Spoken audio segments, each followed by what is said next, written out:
Scripting history, इतिहास लिखना या इतिहास बनाना। गाइस, इंडिया ने 100 करोड़ कोविड वैक्सीन ऑलरेडी लगा चुका है। तो ये एक तरह से इतिहास है। इसी पर बेस्ड ये आज का एडिटोरियल है। यदि आप पहली बार देख रहे हैं तो उसको आप सब्सक्राइब कर दीजिए, लाइक शेयर और कमेंट कीजिए, क्योंकि यहाँ मिलते हैं आपको every day in the morning 7 o'clock explanation of all editorials in Hindi. साथ ही साथ हम लोग इंपॉर्टेंट वोकेबलरी और इडियम्स फ्रेजेज होते हैं उस पर चर्चा करते हैं। Let's start. India must not lose sight of the goal. ये कह रहा है गाइज, इंडिया को, भारत को जो अपना उन्होंने गोल निर्धारित किया है वहां से उनकी नजरें नहीं हटनी चाहिए। Of vaccinating all eligible adults bye year and. अब ये गोल क्या था कि इस साल के अंत तक जितने भी एलिजिबल एडल्ट्स हैं, जितने भी जो कि एक योग्य एडल्ट्स हैं, उसको वैक्सीन लगा दिया जाए। ये उसका साइड था और कह रहा है इंडिया को अपने साइड से, अपने लक्ष्य से नजरें नहीं हटाना चाहिए, उसी पे टिका होना चाहिए। India scripted history on Thursday. कह रहा है जो भारत ने थर्सडे को एक इतिहास बना दिया विद इट्स कोविड-19 vaccine doses administered crossing the 1 billion mark. अब कह रहे हैं गाइज कि जो कोविड-19 का जो वैक्सीन है वो 1 बिलियन मतलब 100 करोड़ को क्रॉस कर गया है, accomplished in just about 9 months after the vaccination programme roll out on January 16। Roll out means होता है गाइज कि कोई कार्यक्रम को आप स्टार्ट कर देते हैं। तो ये कह रहा है जो ये 100 बिलियन का जो मार्क्स है, इन्होंने सिर्फ 9 महीने में अकम्प्लिश मतलब पा लिया है। और ये कब से स्टार्ट हुआ था? January 16 से ये प्रोग्राम, वैक्सीनेशन प्रोग्राम स्टार्ट हुआ था। What is even more outstanding is the targeting of adults. और ये सबसे, इसमें जो सबसे अच्छी बात और आउटस्टैंडिंग मतलब बहुत ही बढ़िया बात ये रही, जो ये एडल्ट्स को मतलब जो 18 से 40 साल है उसको उन्होंने टारगेट किया था ये programme. Unlike the established universal immunisation programme. अब कह रहा है गाइस कि इंडिया में जो बच्चों के लिए जो यूनिवर्सल इम्यूनाइजेशन प्रोग्राम जो ऑलरेडी है, जो कि इन्फेंट और चिल्ड्रन है, उसके जैसे नहीं, unlike means something which is different from what is established.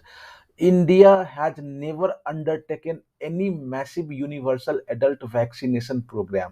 अब कह रहा है गाइज कि जैसे कि इंडिया में ऑलरेडी चिल्ड्रन और इन्फेंट के लिए जो वैक्सीनेशन प्रोग्राम है, उसी तरह से बिल्कुल मतलब ये बिल्कुल उसके उल्टा जो इंडिया ने कभी भी इतने मैसिव लेवल पे जो एडल्ट वैक्सीनेशन प्रोग्राम नहीं आज तक किया था। That this exercise involving thousands of healthcare workers and others was carried out even while in the midst of huge number of daily cases in April and May during second wave makes it even more remarkable. Guys, ये कह रहा है जो ये जो exercise, ये जो programme जो हुआ है कोविड-19 वैक्सीनेशन का, वो इन्वॉल्व करता है, उसमें बहुत सारे thousands of health care workers और अलग डॉक्टर्स और अलग लोग उसमें इन्वॉल्व थे। वाज कैरीड आउट, ये जो एक्सरसाइज है वो चालू मतलब कैरी कैरी हुआ था, मतलब स्टार्ट हुआ था even while in the midst of huge number. और ये कब की बात है? जब सेकेंड वेव में अप्रैल और मई में जो हुआ था, huge number of daily cases आ रहा था, 2 लाख 3 लाख इस तरह से डेली आ रहा था। तो ये जो है इस चीज को और महत्वपूर्ण बनाता है और रिमार्केबल बनाता है। किसको? ये वैक्सीन प्रोग्राम को, जो कि ये एक एक्सरसाइज था, बहुत मैसिव एक्सरसाइज था। It became possible only because vaccine manufacturers, the serum institute and Bharat Biotech were able to ensure uninterrupted vaccine availability even if supply was limited in the beginning। अब ये कह रहा है गाइस, जो ये जो सक्सेस मिला है इंडिया को 100 करोड़, यू नो जो वैक्सीन को क्रॉस करने का, ये इसलिए हुआ है कि जो इसके जो निर्माण करता है, मैन्युफैक्चरर है, कौन-कौन, सीरम इंस्टीट्यूट और भारत बायोटेक, ये उन लोगों के बिना रुकावट के, अनइंटरप्टेड, बिना किसी रोक के वैक्सीन को उपलब्ध करवाने का श्रेय इन दोनों को जाता है, और उन्हीं उन्हीं दोनों के वजह से ये पॉसिबल हुआ है। हालांकि इवन इफ सप्लाई जो था शुरुआती दिनों में लिमिटेड था, if the Serum Institute had the foresight to begin manufacture in advance। अब ये कह रहा है, जब सीरम, फोरसाइट मीन्स होता है गाइज कि आप दूरदृष्टि का सोचते हैं, दूर की सोचते हैं, तो एडवांस, ये उनकी सीरम इंस्टीट्यूट की ये दूरदृष्टि ही थी कि वो शुरू में उन्होंने एडवांस में मैन्युफैक्चरिंग स्टार्ट किया था। Bharat Biotech's capability to quickly develop an indigenous vaccine with the ICMR ensured that India did not have to endlessly wait for vaccine supplies from other countries। ये कह रहा है गाइज, हालांकि जो सीरम इंस्टीट्यूट था वो एडवांस में ही उन्होंने बनाना स्टार्ट कर दिया था। ये जो भारत बायोटेक है, ये उसके कैपेबिलिटी, उसकी क्षमता है, जो कि उन्होंने एक बिल्कुल इंडिजीनियस, मतलब जो कि मैन्युफैक्चर इन कंट्री, जो देश में ही बना हुआ वैक्सीन था, ये उनकी क्षमता को दर्शाता है। विद द आईसीएमआर, जो आईसीएमआर है, जो कि सब कुछ वैक्सीन को देखरेख करता है, ये इंश्योर किया कि इंडिया को दूसरे देश से वैक्सीन सप्लाई के लिए नहीं रुकना पड़े। तो ये कहीं ना कहीं सीरम इंस्टीट्यूट और भारत बायोटेक के कारण ये हम लोग उपलब्ध कर, मतलब सक्सेस कर पाए हैं। if there was hesitancy initially even among healthcare workers। अब कह रहा है गाइज कि हालांकि शुरुआत में जो है इवन हेल्थ केयर वर्कर के बीच भी ये वैक्सीन लेने के लिए हिचकिचाहट था। Who were the first to be eligible to receive the vaccine, कि जो प्रोग्राम था उसमें हेल्थ केयर वर्कर को ही पहले वैक्सीन लेना था। The deadly second wave led to a huge leap in vaccine uptakes. लेकिन जैसे ही सेकेंड वेव आया, तो उसमें वैक्सीन अपटेक मीन्स लेना, वैक्सीन मतलब लोगों के द्वारा वैक्सीन को लेना, उसमें ह्यूज लीप आया, मतलब काफी ज्यादा उछाल आया। कहने का मतलब लोगों ने बहुत ज्यादा मात्रा में लिया जब सेकेंड वेव आया। तब vaccination was opened up to all priority groups and to everyone above 18 years before the second wave picked in early May. अब कह रहा है गाइज, जो वैक्सीन, जो इसके बाद जो सब जितने भी प्रायोरिटी, प्राथमिकता वाले ग्रुप थे, उसके लिए वैक्सीन को खोल दिया गया, मतलब सब ले सकते थे। And to everyone above 18 years before second wave. अब इसके बाद 18 साल से जो ऊपर थे, वो जब मई अर्ली में जब सेकेंड वेव पीक हो गया था, तो उसके बाद 18 साल से ऊपर जितने भी लोग थे, सब लोगों के लिए ये वैक्सीन ओपन हो गया था।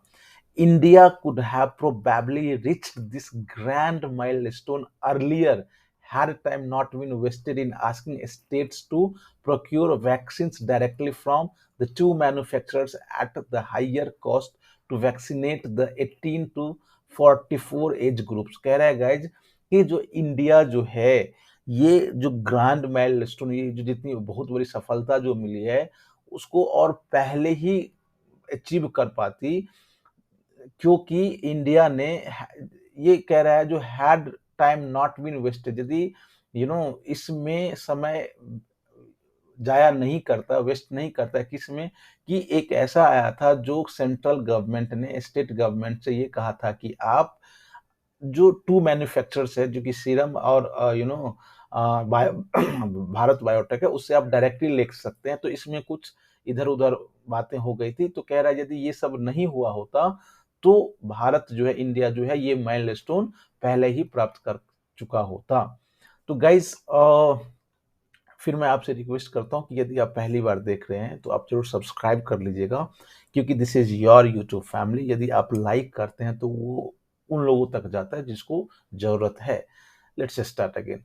व्हाइल बास्किंग इन ग्लोरी, कह रहा है गाइज कि 100 करोड़ जो उन्होंने वैक्सीन एडमिनिस्टर्ड कर दिया है, लगा दिया है, तो कहीं ना कहीं ये अभी बिल्कुल अटेंशन गेन कर रहा है, प्रशंसा, बास्किंग इन ग्लोरी मतलब होता है गाइज कि some you are enjoying the success. It is important not to lose sight of the bigger goals of vaccinating all eligible adults by the year end. कह रहा है जो, हालांकि आप एंजॉय कर रहे हैं अपने सफलता को, लेकिन ये बहुत ज्यादा महत्वपूर्ण है कि आप अपने नजर को, जो बहुत बड़ा गोल है कि जितने भी एलिजिबल एडल्ट्स है इस साल के अंत तक सबको वैक्सीन दे देंगे आप, तो उस पे आपकी नजर होनी चाहिए, ये इंपॉर्टेंट है. Even as vaccine supply is increasing, the pace of vaccination drive has to be speeded up to meet the objectives. कह रहा है गाइज, हालांकि वैक्सीन जो सप्लाई वो बढ़ रहा है, लेकिन the pace of vaccination drive has to be, जो जिस चाल से और जिस स्पीड से और जिस पेस से वैक्सीन दिया जा रहा है, उसको और ज्यादा, उसमें और ज्यादा तेजी लाने की जरूरत है, क्योंकि आपका ऑब्जेक्टिव जो है कि जितने भी एलिजिबल एडल्ट्स हैं बाय ईयर एंड उसको आप वैक्सीनेट कर देंगे. If over 75% of eligible adults have already been vaccinated with one dose, कह रहेगा जितने भी एलिजिबल एडल्ट्स हैं उसमें 75% को वन डोज दे दिया गया है. The proportion of adults who are fully vaccinated is only 31%. लेकिन जो जितने भी एलिजिबल एडल्ट है उसमें 31% को ही दोनों डोज मतलब फुली वैक्सीनेट किया गया है. Since vaccination with 2 doses is necessary to increase the protection level, efforts should be directed at increasing the pace of second dose vaccination. कह रहा है गाइज कि दोनों डोज मतलब फर्स्ट और सेकेंड डोज जो है ये जरूरी है प्रोटेक्शन लेवल को और ज्यादा बढ़ाने के लिए. तो उसमें कोशिश ये होनी चाहिए कि जो सेकेंड डोज वाला वैक्सीनेशन है उसमें ज्यादा तेजी लाए. China has already administered over 2.2 billion doses.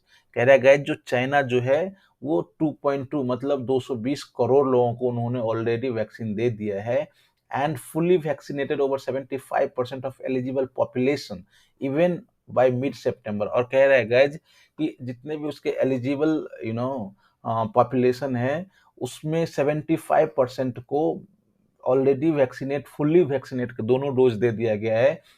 ये मिड सितंबर तक ही उन्होंने दे दिया था. Crossing the 1 billion marks become possible as India stop to export the vaccine. कह रहा है गाइज जो हमने 100 करोड़ जो वैक्सीन मार्क्स को अचीव करा है वो इसलिए हुआ है कि इंडिया ने जो निर्यात करता था वैक्सीन का दूसरे देश को उसको रोक दिया. इसी के कारण हम लोगों ने किया, impacting most low and middle income countries.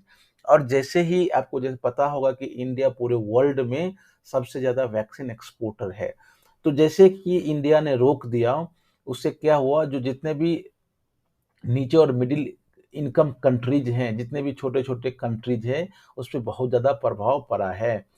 On October 14, nearly 6 months आफ्टर halting exports, India finally supplied vaccine to 4 countries. कह रहा है गाइज कि अक्टूबर 14 से, जो कि आज 22 है, तो लगभग 6 महीना जो एक्सपोर्ट को हॉल्ट किया था उसके 6 महीना बाद अक्टूबर 14 से इंडिया ने फिर से वैक्सीन सप्लाई स्टार्ट कर दिया है 4 कंट्री को.